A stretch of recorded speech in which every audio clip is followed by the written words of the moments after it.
In primetime news this evening, $2 billion bill. Damage assessment climbs with expectations it will get higher. Enough. Harborview residents demand fix to long-standing problem worsened by recent rains. And marooned. Plight of more desperate residents devastated by flood rains.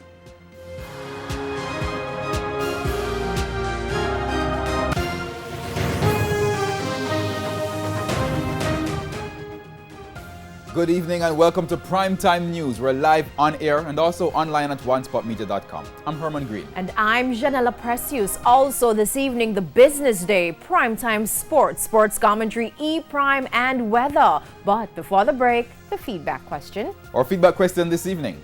What are your thoughts on the contest between Lisa Hanna and Mark Golding to replace Dr. Peter Phillips as the president of the People's National Party? You can share comments online, facebook.com/television Jamaica and tweet us at Television Jam. Please stay with us. Primetime News returns right after this break.